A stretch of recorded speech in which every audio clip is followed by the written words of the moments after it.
Je crois qu'il y a eu d'ailleurs un consensus général sur les priorités de la présidence espagnole du Conseil, bien sûr avec quelques nuances en fonction des différents groupes politiques, mais il y a un sujet qui est apparu dans plusieurs interventions auquel j'aimerais faire référence. C'est la question de la coordination européenne, de la cohérence, soit dans la réponse à des catastrophes naturelles en dehors de l'Europe, soit dans la réponse dans les relations extérieures, par exemple post Copenhague, soit en matière de politique économique.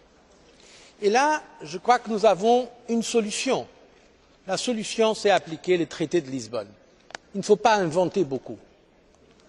En ce qui concerne la question de la réponse aux crises humanitaires, il y a en effet le fameux rapport Barnier, qui a été évoqué aujourd'hui. C'est un rapport que j'avais demandé avec la présidence tournante à l'époque, la présidence autrichienne, à votre membre du Parlement, Monsieur Michel Barnier, mon cher ami. La vérité, non, il n'était pas commissaire à l'époque, non, c'est une initiative que j'ai prise en lui demandant ce rapport. Et effectivement, on a eu ce rapport qui a eu mon soutien et le soutien à l'époque de la présidence du Conseil, et après il n'a pas été appliqué. Parce que le Conseil n'a pas voulu l'appliquer, soyons clairs. Et c'est pourquoi nous devons faire plus en termes de cohérence dans l'action externe humanitaire de l'Union européenne. Maintenant, je crois que la réponse est dans le traité de Lisbonne. Nous avons un haut représentant, dans ce cas une haute représentante, qui est vice-présidente de la Commission et en même temps elle est présidente du Conseil des ministres des Affaires étrangères. Et c'est pourquoi aussi j'ai créé dans la nouvelle Commission un nouveau portefeuille coopération internationale, aide humanitaire et réponse aux crises. Ce sera un commissaire, dans ce cas probablement une commissaire, qui aura ça comme première tâche pour travailler ensemble avec la haute représentante et le Conseil pour qu'on puisse effectivement, je l'espère, avoir un jour un véritable service extérieur, mais aussi en domaine de réponse aux crises et en matière de protection civile. Première question. Deuxième question, la question de la négociation internationale, par exemple post Copenhague. Là aussi, je dois lire le traité de Lisbonne parce que je crois que beaucoup de gens n'ont pas lu le traité de Lisbonne. Article 17. À l'exception de la politique étrangère et de sécurité commune et des autres cas prévus par les traités, la Commission assure la représentation extérieure de l'Union. Period. C'est la Commission qui représente l'Union, ce n'est pas le Conseil européen, ce n'est pas le Conseil qui représente l'Union en matière extérieure, à partir de maintenant.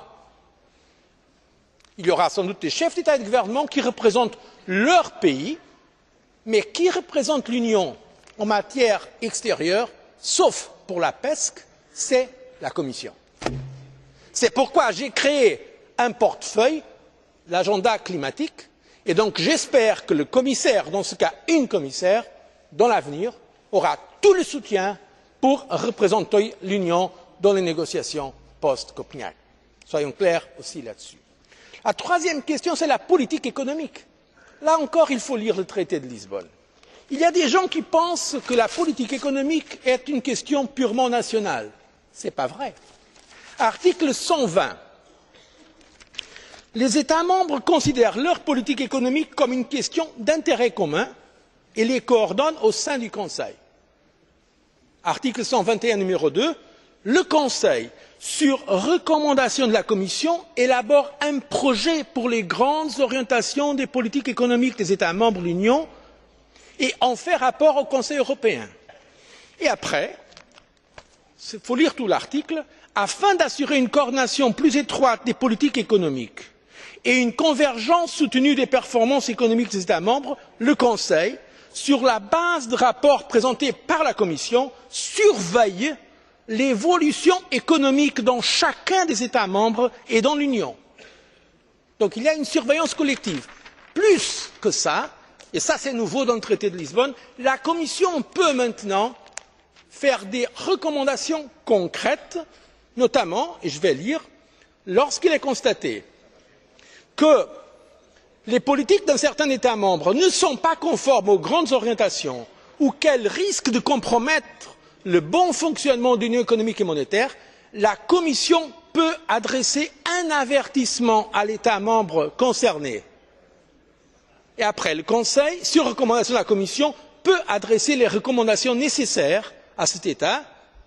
Mais c'est très intéressant parce que le Parlement aussi aura des pouvoirs là-bas. Le président du Conseil et la Commission font rapport au Parlement européen sur les résultats de la surveillance multilatérale. Ça veut dire qu'à partir de maintenant, nous avons dans le traité de Lisbonne, il ne faut pas inventer de nouvelles choses, les mécanismes. Non, non, non, non, oui, bien sûr. Mais bien sûr, ce que j'ai déjà fait, ça, je n'ai pas besoin de votre soutien pour le dire. Et la vérité, c'est que nous avons, dans le traité de Lisbonne, si nous voulons vraiment l'appliquer, les instruments de coordination et de cohérence sans avoir besoin de division politique ou idéologique là-dessus. Et c'est ça ce que je dis. Nous devons, et c'est pourquoi je dois le souligner aujourd'hui ici, parce que c'est la première fois qu'au Parlement européen, nous avons une nouvelle présidence du Conseil tournante. La présidence espagnole a une grande responsabilité. C'est la première fois, après l'entrée en vigueur du traité de Lisbonne, que nous avons une présidence tournante.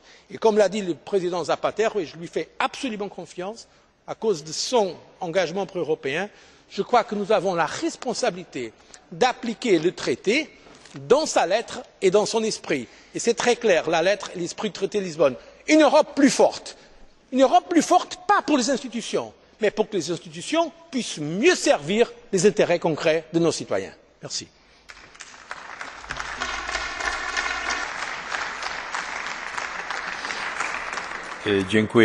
Thank you very much, President Barroso.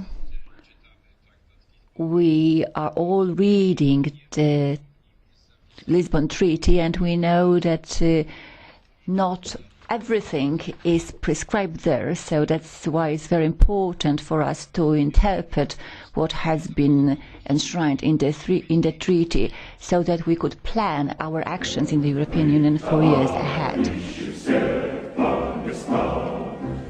Welt mi parat nas